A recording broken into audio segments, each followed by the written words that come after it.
I finally got to sit down and watch the first two parts of the final season of Cobra Kai. And so far this season, season 6, it seems to be somewhat of a letdown in my opinion. Now, Cobra Kai has been one of the better shows, I think, the last 5 or 10 years for a number of reasons. Still going into the final season here, it seems like to me they've done everything that they really could do. Cobra Kai seems to follow the same formula, introducing a villain, having he or she fight, and then at the end, the Cobra Kai essentially reconciles. That at least happens with the younger kids, not so much with the senseis, with like Kreese still being a villain and Terry Silver still being a villain. Now in season 6, we basically get every karate student in the valley training at Miyagi-Do under the three senseis, training for the international renowned karate tournament, the Sekai Taikai. Not sure if I'm pronouncing that right. But in episode 3, that's where I really got a little bit upset. There's this sub-story that begins to emerge around Mr. Miyagi. It seems like a little bit of a desperate attempt for more material, and the writers create this story that Miyagi essentially wasn't who Daniel LaRusso thought he was. Essentially, Miyagi was a criminal, Mr. Miyagi. This was a big mistake, in my opinion, and I always hate it when later movies or later shows or spin-offs try and alter things from the original. It seems like there's also a lot of fans that got really upset by this, by choosing to taint essentially Mr. Miyagi's legacy, and there's probably going to be a prequel around Mr. Miyagi. I think this was a bad route to go altogether. If you want to do a prequel around Mr. Miyagi, could be cool, but leave this out of Cobra Kai. There's enough star power on that show. There's enough storylines that they don't need to bring this in. Another big flaw I thought in this season was choosing to bring back Kreese just one more time. Kreese has been beaten twice by the students at Miyagi-Do, and essentially it worked a little bit on the second time around because Terry Silver came in and helped him. And Terry Silver was definitely a strong, intimidating presence in the show. He pops up in 6 as well. But I think the show should have gone altogether with just another dojo. And I guess you could criticize that criticism I have there and say, well, they have the Iron Dragons, they have the students from that, and maybe even say that they have, new Cobra Kai students as well. But for me, I think that they should have gone all together with a new sensei, a new evil sensei, new students, and they should have essentially gone that route.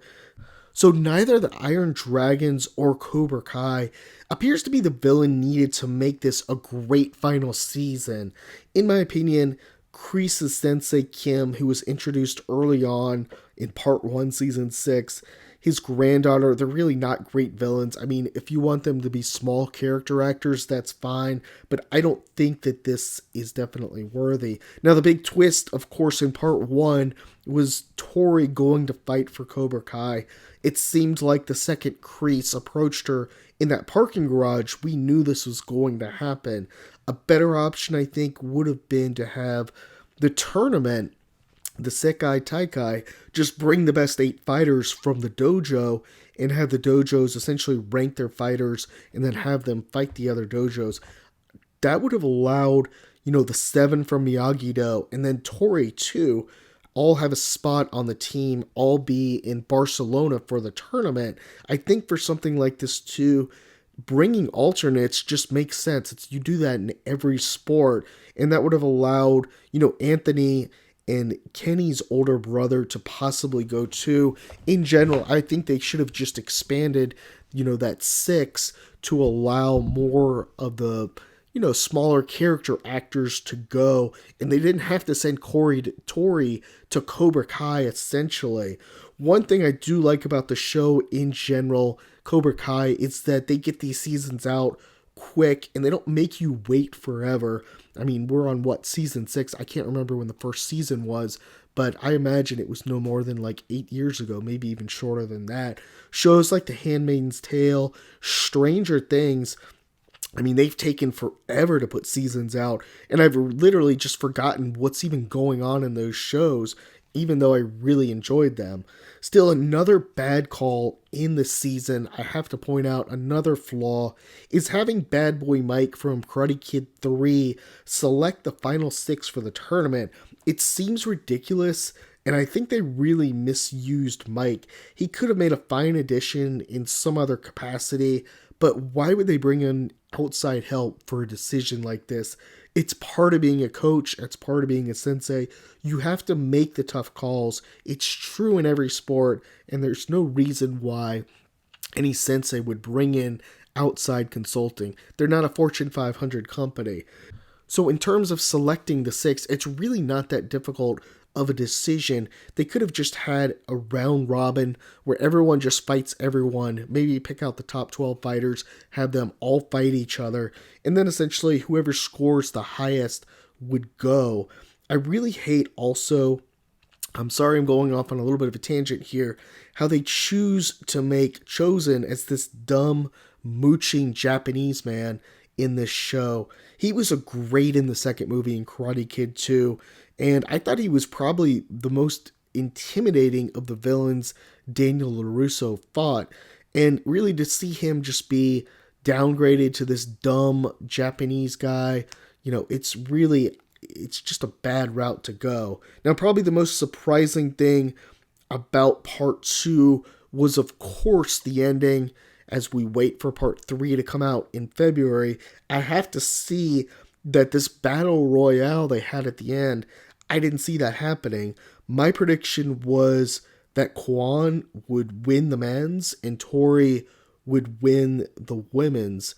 The brawl seemed like a cop-out to me a little bit, as the show chose not to deal with how they wanted to close it out. It also was a little bit, strange and weird that essentially they allowed Cobra Kai back in the tournament after they had just been beaten. I think that was a little bit, of a cop out as well. That said, this raises a lot of questions around part 3. What's really left to do? Kwan is dead, and maybe the setup will be around life after karate. It seems there's not many fights left. Maybe Tori and Zara, the fighter from, I think she's from Spain.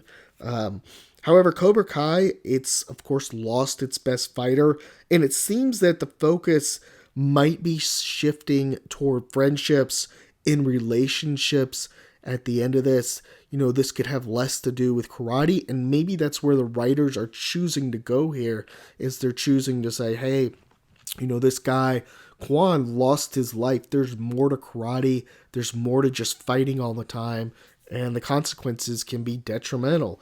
But let me know what you think. Did you enjoy part 1 and part 2? Are you looking forward to part 3? I'll be curious to see how they close this out.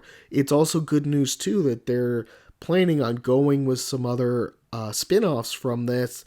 I believe they have one with Jackie Chan and Daniel LaRusso. Ralph Macchio is going to be in it. And that's supposed to come out in 2025 in the spring. I'm not sure what it's really about so much, but that should be interesting. I think Jackie Chan could have been good to bring back in this series, or maybe it's just too much star power for it. But spin-offs in general, they're not as good as the original, but possibly they can work and provide some decent entertainment. Anyhow, thanks for the time. Appreciate it.